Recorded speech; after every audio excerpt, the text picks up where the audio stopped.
क्योंकि कांग्रेस की जो लड़ाई है ना, आप देखेंगे वो बीजेपी से है ही नहीं। इतनी बड़ी हार के बाद भी आज भी कांग्रेस की लड़ाई आपस में ही है। कांग्रेस में आप जिसके खिलाफ जिस नेता को बुलवाना बोल देंगे, इक्का दुक्का नेताओं को छोड़ के। आप बीजेपी के भीतर आप छोड़िए नेता, कार्यकर्ता से मोदी के खिलाफ बुलवा के दिखाइए, और कांग्रेस के बड़े बड़े नेताओं के साथ आप है ना ऑफ कैमरा ऑफ रिकॉर्ड बात कीजिए, राहुल गांधी के खिलाफ बोलने वाले बहुत मिल जाएंगे। आज भी कोई नेता ये कोशिश नहीं कर रहा है, वो चाहे नया हो या पुराने हो, कोई ये कोशिश नहीं कर रहा है कि भाई अब तो सुधर जाओ, अब तो कोई साथ में बैठ के कोई सामूहिक नीति रणनीति कोई एजेंडा कोई प्रोग्राम बना लो। दिल्ली में तो आम आदमी पार्टी भी अभी हारी है, लेकिन आम आदमी पार्टी किस हद तक सक्रिय है वो मैं बताता हूं आपको कि यमुना की सफाई को लेकर, प्रदूषण को लेकर ऐसे ऐसे खुलासे आम आदमी पार्टी के नेता सौरभ भारद्वाज ग्राउंड पर उतरकर ऐसी ऐसी रिपोर्टिंग कर रहे हैं जो काम हमारे आपके जैसी मीडिया को करना चाहिए। जींद पूरी दुनिया का सबसे प्रदूषित शहर, हमारा रोहतक, हमारे गुड़गांव फरीदाबाद, ये दुनिया की मोस्ट पोल्यूटेड सिटीज में से एक रहते हैं हमेशा। कभी आंकड़े उठा कर देख लीजिए, लेकिन हमारे यहाँ की राजनीति के लिए ये मुद्दा नहीं है, हमारे विपक्ष के लिए ये मुद्दा नहीं है। दिल्ली के भीतर इतने कॉन्फिडेंस से बीजेपी नहीं कह सकती कि अगली बार भी हम ही सरकार बनाएंगे। क्यों? क्योंकि वहां पर अगर कह देंगे तो विपक्ष वहां पर जवाब देने के लिए आ जाएगा। लेकिन हरियाणा में सरकार में बैठे नेता मनोहर लाल खट्टर ये कह सकते हैं, पूरे कॉन्फिडेंस से कह सकते हैं कि हाँ अगली बार भी सरकार बनाएंगे। और मैं कहता हूं आप कैमरा बंद करके आप कांग्रेस के नेताओं से जाके बात कर लीजिए, वो भी इस बात की तस्दीक कर देंगे कि हाँ सही कह रहे हैं, होगा तो यही। लेकिन कुलदीप बिश्नोई ने ये बात कह के एक तरह खुद की ही जगह हसाई करवा ली है। वो कांग्रेस के भीतर मुख्यमंत्री बनना चाहते थे। आप छोड़ दीजिए कि वो लोकसभा के सांसद हैं, आप छोड़ दीजिए कि वो राज्यसभा के सांसद हैं, आप छोड़ दीजिए वो कहीं पर कोई चेयरमैन है या पार्टी के भीतर कोई बड़ा पद है, कोई सरकार के भीतर कोई बड़ी जिम्मेदारी है। आज की तारीख में वो खुद विधायक भी नहीं है। सच्चाई यह है कि आज भी कांग्रेस के भीतर वो नेता बैठे हुए हैं, सम्मानित नेताओं में उनकी गिनती होती है, जिन्होंने चुनाव के दौरान मंचों से ये कहा था कि हम पर्ची देंगे, हम नौकरी लगाएंगे, इतनी नौकरी तो मैं लगवा दूंगा। इन युवाओं का कांग्रेस को कहीं भरोसा जीतना है तो सबसे पहले इन नेताओं को पार्टी से बाहर होना चाहिए। कुलदीप शर्मा के बेटे, उनको पार्टी से बाहर होना चाहिए। नीरज शर्मा को बाहर होना चाहिए। चौधरी उदय भान को, उनकी वो अपने बयान का बचाव कर सकते हैं, लेकिन उनका बयान भी उसी दिशा में था। उनके ऊपर कार्रवाई होनी चाहिए, कार्रवाई होनी चाहिए। जो शमशेर सिंह गोगी हैं, उन्होंने कहा था कि भी हमारी सरकार बनेगी तो हम तब पनागर भरेंगे। नमस्कार दोस्तों, स्वागत है आपका मनदीप महेंद्र शो में। दोस्तों आज का जो चर्चा का विषय है वो है खट्टर साहब का एक बयान। खट्टर साहब कल यमुनानगर में थे और उन्होंने एक बड़ी भविष्यवाणी की है। उन्होंने कहा कि चौथी बार भी बीजेपी की सरकार बनेगी। इस चर्चा में मेरे साथ वरिष्ठ पत्रकार है महेंद्र सिंह। सर, बयान तो देखा ही होगा आपने, क्या कुछ कहेंगे सर?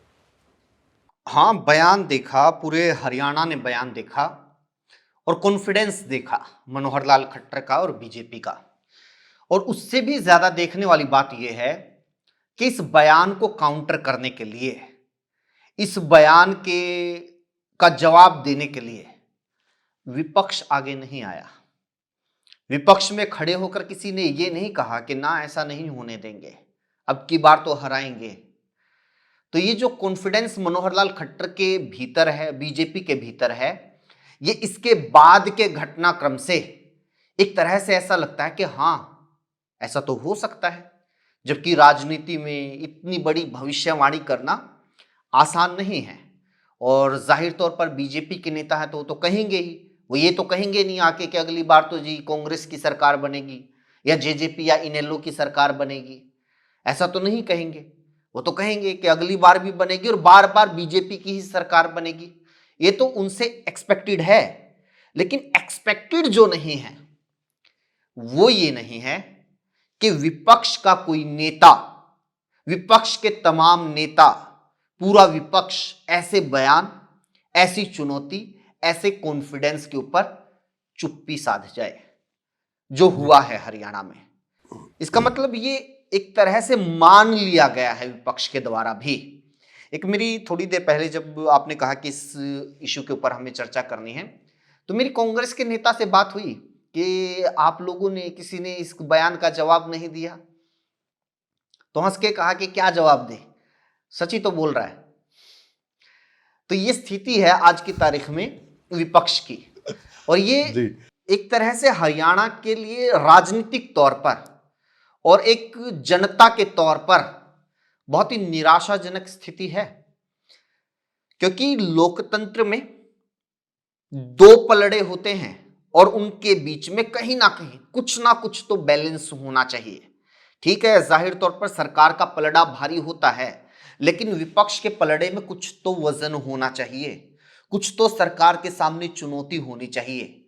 ये वजन, ये चुनौती विपक्ष खो चुका है, इसलिए एक पलड़ा इतना हावी हो गया है कि आज वो इलेक्शन से इतने दिन दूर, इलेक्शन से इतनी पहले इतना बड़ा दावा कर पा रही है सरकार। जी, इस समय सर दादा गौतम ने भी उनका भी एक बयान आया है और एक बड़ा बयान दिया है कि जो सरकार की जीरो टॉलरेंस है। दादा गौतम ने कहा कि ऐसा कुछ नहीं है, भ्रष्टाचार चरम सीमा पर है, और तो और नेता भी इस भ्रष्टाचार में लिप्त हैं। बहुत सारे नेता पैसे लेते हैं, और दूसरी तरफ सर अमेरिका से युवा डिपोर्ट किए जा रहे हैं, और दो बड़े हादसे हाल फिलहाल में हो चुके हैं, और इससे पहले भी मनीषा हत्याकांड जो मामला हुआ था, और इस बीच ये एक बड़ा बयान आना, तो क्या क्या ये कहें? क्योंकि देखो, मैं बता रहा हूं, आपने इतने सारे इश्यूज गिनवा दिए और इनके ऊपर कोई ऐसा नहीं है कि ये विपक्ष ने आरोप लगा दिया है, विपक्ष ने कोई बड़ा खुलासा कर दिया है। बीजेपी के ही विधायक, बीजेपी के शायद सबसे वरिष्ठ नेता, वो कह रहे हैं स्टेज के ऊपर सरेआम, कोई ये भी नहीं कह सकता कि बयान को तोड़ मरोड़ के पेश किया है। तो ये तो है, ये विपक्ष को पता है, ये सरकार को पता है। आज की तारीख में बेरोजगारी का आलम, हरियाणा में बेरोजगारी किस हद तक बढ़ चुकी है, ये भी सबको पता है। खुद केंद्र सरकार के आंकड़े, CMI के आंकड़े, हरियाणा सरकार के भी बहुत सारे आंकड़े, बहुत सारी रिपोर्ट्स इस बात की तस्दीक करती हैं कि बेरोजगारी है। और ये जो आपने कहा कि हरियाणा के लोग जो डोंकी मारकर दूसरे देश में जाने के लिए मजबूर हैं, हरियाणा की जवानी, तो ये बेरोजगारी ही तो इसके पीछे सबसे बड़ी वजह है। तो ये तो सबको दिखाई दे ही रहा है। और वाई पूरण कुमार के मामले की तरफ आपने इशारा किया, संदीप लाठर के केस की तरफ आपने इशारा किया, ये है। मनीषा हत्याकांड हुआ, मनीषा का जो पूरा का पूरा मामला हुआ, ये है। उसके बाद पूरा आंदोलन हुआ, ये है। लेकिन इस पूरे घटनाक्रम में, इस पूरी पिक्चर में आपको सरकार थोड़ी बहुत कहीं ना कहीं नजर आ जाएगी, आपको मुखर होकर बोलती हुई जनता नजर आ जाएगी, लेकिन विपक्ष अपनी भूमिका में आपको नजर नहीं आएगा। इतने बड़े इश्यूज के बाद भी विपक्ष निष्क्रिय तौर पर बैठा रहे, ये आपको नजर नहीं आएगा लोकतांत्रिक प्रक्रियाओं के भीतर, जहां लोकतांत्रिक प्रक्रियाएं सही से पालना हो रही हो। आपको एक एग्जांपल देता हूं, हमारे साथ लगता हुआ दिल्ली है। दिल्ली में पता है क्या हो रहा है कि अभी हारी है ना दिल्ली में, तो आम आदमी पार्टी भी अभी हारी है।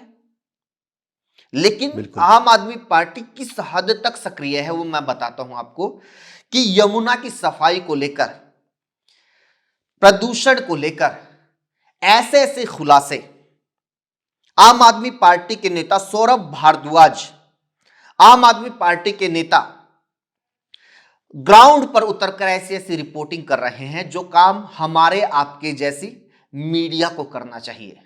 वो लोग जाकर वीडियो बना के बता रहे हैं कि देखिए किस तरह पोल्यूशन के आंकड़े को कम करने के लिए वो जो पोल्यूशन डिटेक्शन सेंटर है वहां पर एक तरह की बारिश करवाई जा रही है। वहां पर जो पानी के टैंकर हैं उनको घुमाया जा रहा है, उनसे पानी बरसवाया जा रहा है कि वहां पर सब कुछ ठीक हो जाए और जो डिटेक्ट हो वो पोल्यूशन कम नजर आए। उन्होंने बाकायदा वीडियो बनाकर मौके पे जाके दिखाया कि किस तरह से छठ पूजा के लिए यमुना को ही दो हिस्सों में बांट दिया गया। एक नकली यमुना बना दी गई जहां पर साफ सुथरा पानी एक घाट के ऊपर दिया गया, जहां पर प्रधानमंत्री आए, डुबकी लगाए, छठ पूजा करें। और जो दूसरी यमुना है वो बाउंड्री के उस पार है जहां आज भी गंदगी है। तो ये चीज कौन कर रहा है? ये मीडिया ने नहीं की, ये जनता ने नहीं की, ये वहां के विपक्ष ने की। क्या इस तरह की कोई भी सक्रियता आपको हरियाणा में कांग्रेस के किसी नेता की या विपक्ष के किसी नेता की इन तमाम इश्यूज को लेकर? वहां तो मतलब कितनी जेन्युइन पॉलिटिक्स हो रही है दिल्ली के भीतर। देखो, विपक्ष अगर सक्रिय होता है तो ये अच्छी बात है कि वहां पानी को लेकर बहस हो रही है कि यमुना का पानी साफ है या नहीं है, पॉल्यूशन कम है या ज्यादा है। जींद पूरी दुनिया का सबसे प्रदूषित शहर, यहां किसी ने कोई ऐसी पॉलिटिक्स क्यों नहीं की? यहां किसी ने इस तरह का कोई मुद्दा, ऐसा कोई बयान क्यों नहीं उठाया? जी। हमारा रोहतक, हमारे गुड़गांव, फरीदाबाद, ये दुनिया की मोस्ट पोल्यूटेड सिटीज में से एक रहते हैं। हमेशा कभी आंकड़े उठाकर देख लीजिए, लेकिन हमारे यहाँ की राजनीति के लिए ये मुद्दा नहीं है, हमारे विपक्ष के लिए ये मुद्दा नहीं है। तो ये एक अंतर है। दिल्ली के भीतर इतने कॉन्फिडेंस से बीजेपी नहीं कह सकती कि अगली बार भी हम ही सरकार बनाएंगे। क्यों? क्योंकि वहां पर अगर कह देंगे तो विपक्ष वहां पर जवाब देने के लिए आ जाएगा। लेकिन हरियाणा में सरकार में बैठे नेता मनोहर लाल खट्टर ये कह सकते हैं, पूरे कॉन्फिडेंस से कह सकते हैं कि हाँ, अगली बार भी सरकार बनाएंगे। और मैं कहता हूं, आप कैमरा बंद करके आप कांग्रेस के नेताओं से जाके बात कर लीजिए, वो भी इस बात की तस्दीक कर देंगे कि हाँ, सही कह रहे हैं, होगा तो यही। क्योंकि कांग्रेस की जो लड़ाई है ना, आप देखेंगे वो बीजेपी से है ही नहीं। जी। इतनी बड़ी हार के बाद भी आज भी कांग्रेस की लड़ाई आपस में ही है। आज भी कोई नेता ये कोशिश नहीं कर रहा है, वो चाहे नया हो या पुराने हो, कोई ये कोशिश नहीं कर रहा है कि भाई अब तो सुधर जाओ, अब तो कोई साथ में बैठ के कोई सामूहिक नीति, रणनीति, कोई एजेंडा, कोई प्रोग्राम बना लो। इतने सारे इश्यूज हो गए, क्या कभी आपने सुना कि भी इन तमाम इश्यूज को लेके कोई बैठक बुलाई गई है ताकि एक पार्टी लाइन तैयार हो? उस मुद्दे के ऊपर किस तरह से विपक्ष, कांग्रेस जनता के बीच जाएगी? क्या कोई धरने प्रदर्शन का प्रोग्राम बनेगा? क्या कोई प्रेस कॉन्फ्रेंस, कोई ज्ञापन का प्रोग्राम बनेगा? कौन सा नेता कहां पर जाकर इस मुद्दे के बारे में बोलेगा? ऐसा कुछ होता हुआ नजर नहीं आता। कुलदीप बिश्नोई ने फिर सही कहा कि विपक्ष बेरोजगार हो गया है, और उन्होंने ये भी कहा कि हुड्डा साहब और दीपेंद्र हुड्डा को आगे बेरोजगार लगा लेना चाहिए। देखिए, ये बात है ना, बीजेपी का कोई नेता कहता ना, थोड़ा सा मतलब लोग है ना ये मानते कि हाँ चलो, मानते हैं कि भी ये सरकार में बैठे हैं और वो विपक्ष में बैठे हैं, तो ये बयानबाजी चलती रहती है। लेकिन कुलदीप बिश्नोई ने ये बात कह के एक तरह खुद की ही जगह हसाई करवा ली है। उन्होंने अपने ही लोगों को याद दिलवा दिया है कि आज की तारीख में उनकी क्या हालत है खुद की। वो कांग्रेस के भीतर मुख्यमंत्री बनना चाहते थे, बीजेपी के भीतर गए, आज की तारीख में आप मुख्यमंत्री छोड़ दीजिए, दूर दूर तक वो वहां पर दावा भी नहीं कर सकते। आप छोड़ दीजिए कि वो लोकसभा के सांसद हैं, आप छोड़ दीजिए कि वो राज्यसभा के सांसद हैं, आप छोड़ दीजिए वो कहीं पर कोई चेयरमैन है या पार्टी के भीतर कोई बड़ा पद है, कोई सरकार के भीतर कोई बड़ी जिम्मेदारी है। आज की तारीख में वो खुद विधायक भी नहीं है, और उनके समाज का जो एक संगठन था जहां पर उनकी पूरी पैठ थी, वहां से भी वो दरकिनार कर दिए गए हैं। उनके बेटे जो विधायक बने थे उपचुनाव को जीत के, उस जी। टाइम पर यह कहा गया था कि इनको तो जीतते ही मंत्री बना दिया जाएगा, लेकिन नहीं बनाया गया, टरकाया गया। उसके बाद फिर अगला चुनाव तो वो हार ही गए।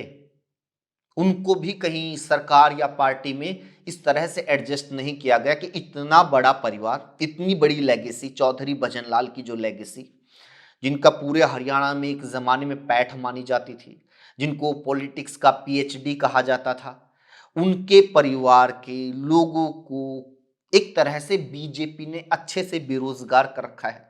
अगर वो टिप्पणी करते हैं, क्योंकि दीपेंद्र हुड्डा तो लोकसभा सांसद हैं, भूपेंद्र हुड्डा नेता प्रतिपक्ष हैं, कहीं ना कहीं उनके पास तो कुछ ना कुछ तो जिम्मेदारी है।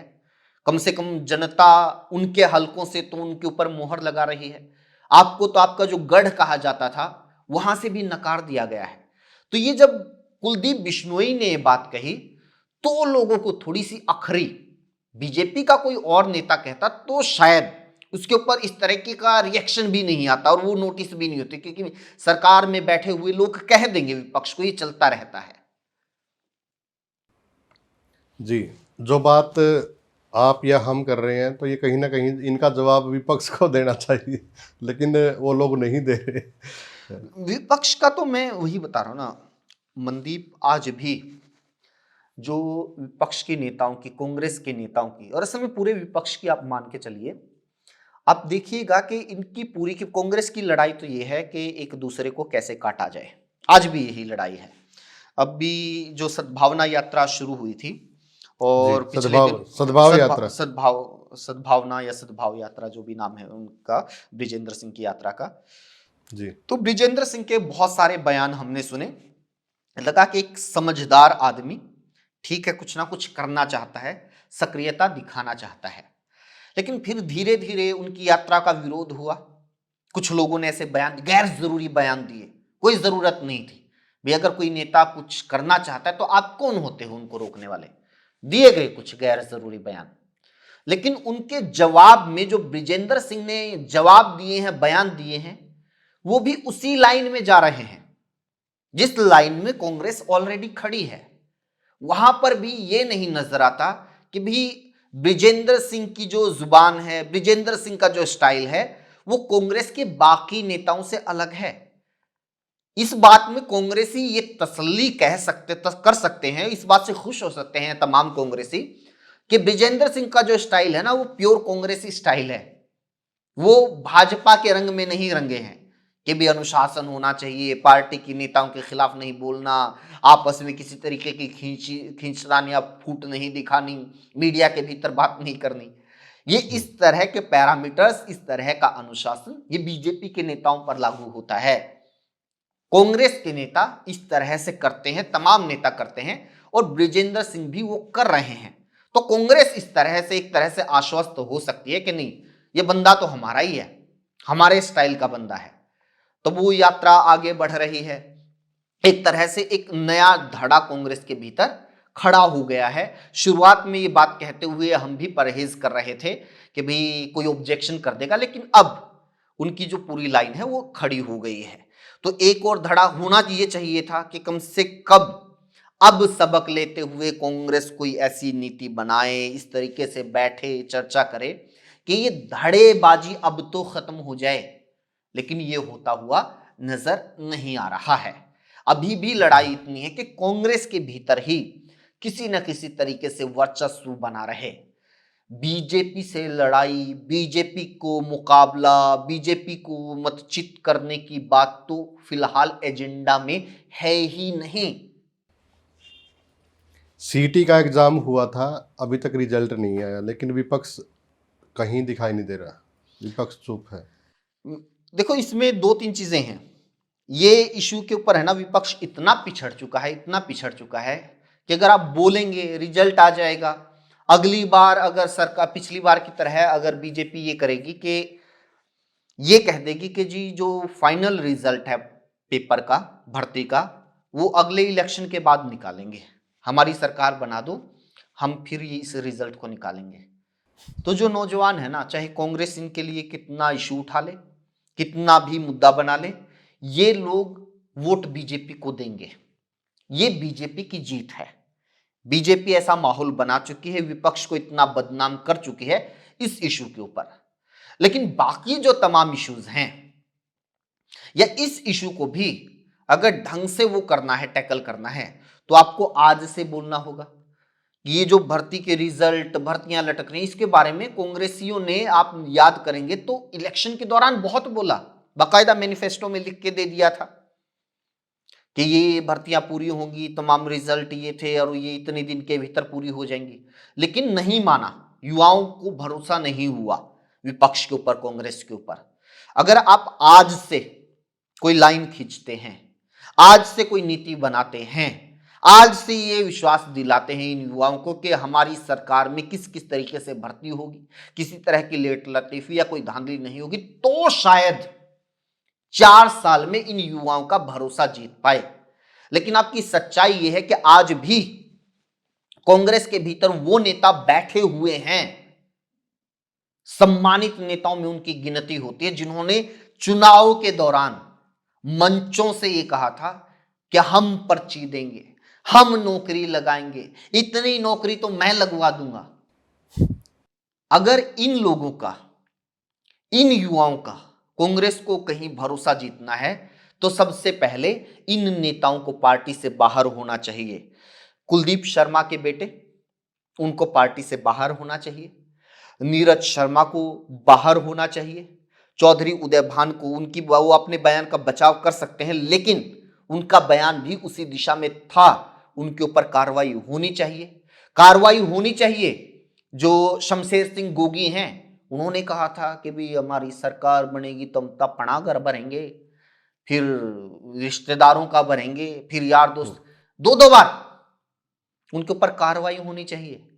आज वो एक धड़े के सम्मानित नेता है। और ब्रिजेंद्र सिंह के अगर कोई समर्थक सुन रहा है जी। तो उनको भी सलाह है हमारी तरफ से कि आप अगर कोई नई लकीर खींचना चाहते हैं, आप ये चाहते हैं कि नहीं हमारी कोई अलग छवि बने पार्टी के भीतर या हरियाणा की राजनीति में, तो अगर शमशेर सिंह गोगी आपके कार्यक्रमों में एक तरह से मुख्य अतिथि, मुख्य वक्ता के तौर पर बैठे हैं, तो फिर ये कैसे हो पाएगा?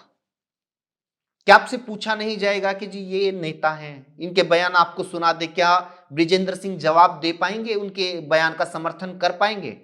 और आज तक मैंने नहीं सुना कि शमशेर सिंह गोगी ने आके अपने इस बयान के लिए माफी भी मांगी है, बल्कि वो चुनाव हारने के बाद और ज्यादा मुखर हैं। वो अपनी पार्टी को बता रहे हैं कि कैसे कैसे होना चाहिए, किसको कमान मिलनी चाहिए, कैसे लड़ना चाहिए। भाई साहब, जब लड़ने का टाइम था तो आप क्या बोल रहे थे? पूरे इलेक्शन कैंपेन की जो कांग्रेस की अपना हरियाणवी में कहा करे ना, कुत्ती आरा में बिठा दी, तो वो बैठाने का काम शमशेर सिंह गोगी ने किया था। वो शुरुआत वहां से हुई थी। उसके बाद फिर ये नौकरियों वाले बयानों ने बंटाधार किया था।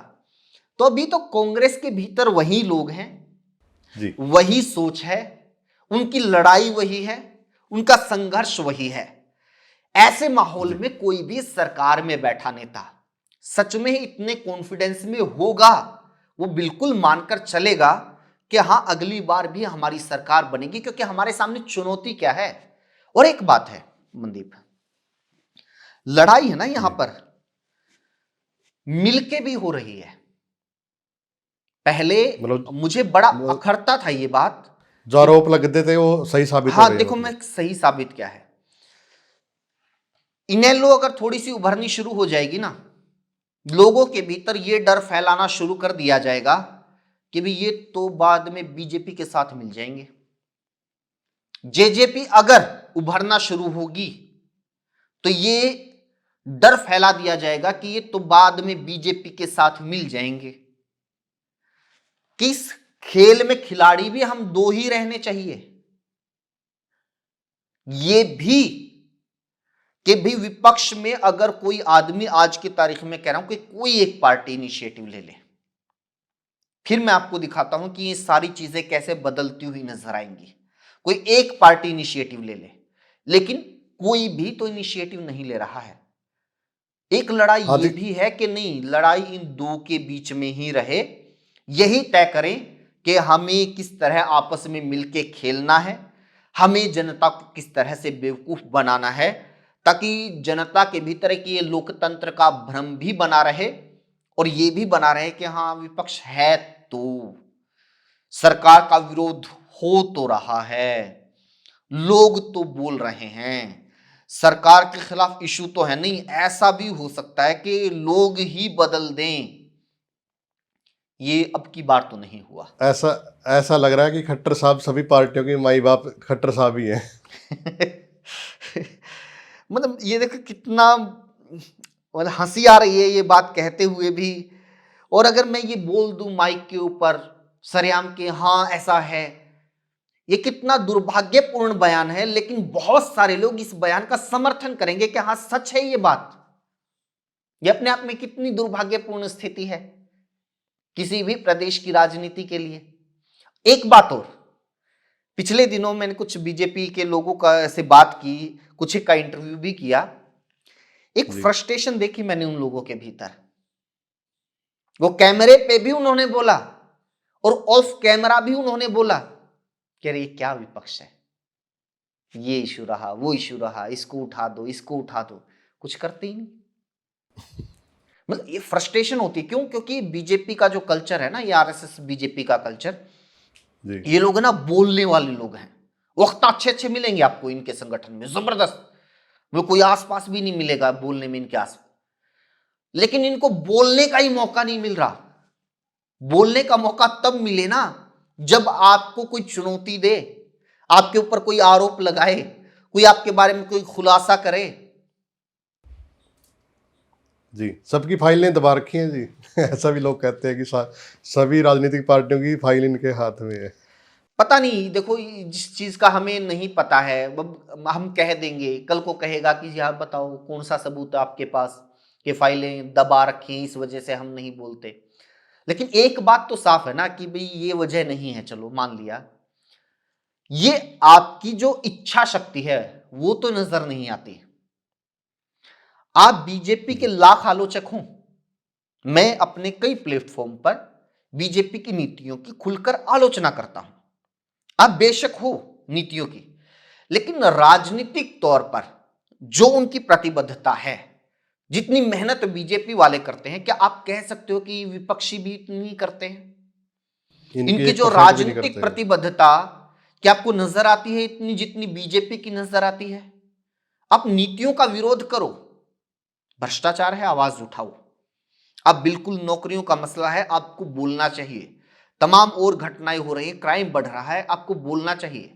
लेकिन जब राजनीतिक बहस छिड़ जाएगी तो कौन ये कह सकेगा कि नहीं जी बीजेपी से ज्यादा मेहनत तो देखो कांग्रेसी कितनी मेहनत करते हैं, देखो इनेलो वाले ये जेजेपी वाले कितनी मेहनत कर रहे हैं, बीजेपी वाले तो कुछ नहीं कर रहे। बीजेपी वाले 3 बजे उठ जाते हैं, 4 बजे पार्क में पहुंच जाते हैं, वहां से पॉलिटिक्स शुरू हो जाती है। बताओ,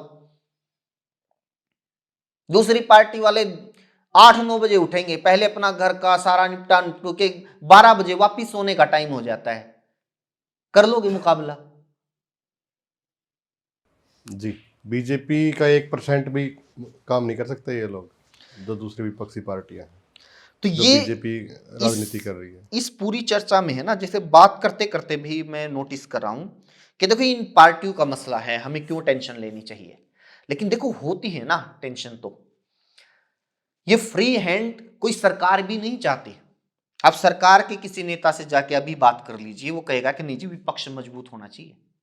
कोई नहीं कहेगा कि नहीं विपक्ष तो होना ही चाहिए, ये तो बकवास चीज है, इसकी क्या जरूरत है। क्योंकि सरकार में भी सारे के सारे लोगों को सब कुछ थोड़ा ही नहीं मिल गया है। सरकार के भीतर भी वो लोग बैठे हुए हैं जो ये चाहते हैं कि भाई इनका खुलासा करो, इसको एक्सपोज करो, इसकी कुर्सी जाएगी तो मुझे कोई कुर्सी मिलेगी। तो वो इस जो नकारा विपक्ष से तो सत्ता में बैठे हुए लोग भी आधे से ज्यादा नाराज हैं। जी, मुख्यमंत्री जी जब सांसद होते थे तो हम देखते थे बहुत सारी नाराजगी उनके प्रति होती थी, लोगों की भी होती थी और आपस में नेताओं की भी होती थी। लेकिन जब से मुख्यमंत्री बने हैं कोई भी ऐसा उनका नेता नहीं मिलेगा जो उनकी खिलाफत करे और कहीं भी बैठ के करे। तो ये एक यहाँ पे सम्मान मैं कहूँगा और एक ये अनुशासन कहूँगा। उल्टा अब आप दूसरी साइड देखिए, अब कांग्रेस में पहली बात तो कैमरे पे ही बोल देंगे, आप जिसके खिलाफ जिस नेता को बुलवाना बोल देंगे। इक्का दुक्का नेताओं को छोड़ के भूपेंद्र हुड्डा, रणदीप सुरजेवाला जी, दीपेंद्र हुड्डा, एक आध और कुछ मतलब जो बड़े नेताओं में मान के चलिए, इनको छोड़ के आप कांग्रेस के ही नेताओं से कांग्रेस के किसी नेता के खिलाफ कैमरे पे बुलवा लीजिए, आज बुलवा लीजिए, बोल देंगे सर। दूसरी बात, बाई चांस अगर कोई लिहाज शर्म रख ले, ना बोले कैमरे के ऊपर, कैमरा बंद होते ही बोल देंगे। हाँ। तो एक पत्रकार जो संदेश लेकर जाना चाहता है उनसे, या वो देना चाहते हैं, वो ले जाता है। वो जरूरी थोड़ा है नहीं कि आप ऑन रिकॉर्ड ही सब कुछ बोलो। ऑफ बिल्कुल, रिकॉर्ड बिल्कुल। जो आप बोलते हो वो अपने आप में उससे ज्यादा बड़ी खबर होती है, और वो जनता के बीच ज्यादा ट्रेवल करती है। आप बीजेपी के भीतर, आप छोड़िए नेता, कार्यकर्ता से मोदी के खिलाफ बुलवा के दिखाइए, बिल्कुल भी नहीं बोलेगा कोई। और कांग्रेस के बड़े बड़े नेताओं के साथ आप है ना ऑफ कैमरा, ऑफ रिकॉर्ड बात कीजिए, राहुल गांधी के खिलाफ बोलने वाले बहुत मिल जाएंगे। बोलते ही है। तो ये फर्क तो तो सर है, ये फर्क तो जी है। जी, चर्चा काफ़ी लंबी होगी सर। ये दोबारा से इस विषय पे स्पेशल एक एपिसोड आप लेके आवांगे। तो खट्टर साहब का एक बड़ा बयान है, आप लोगों का क्या कुछ कहना है कि क्या बीजेपी चौथी बार फिर आएगी? कमेंट के माध्यम से अपनी राय जरूर दें, और जो ये विपक्ष का खेल चल रहा है ये भी कमेंट के माध्यम से बताएं। धन्यवाद।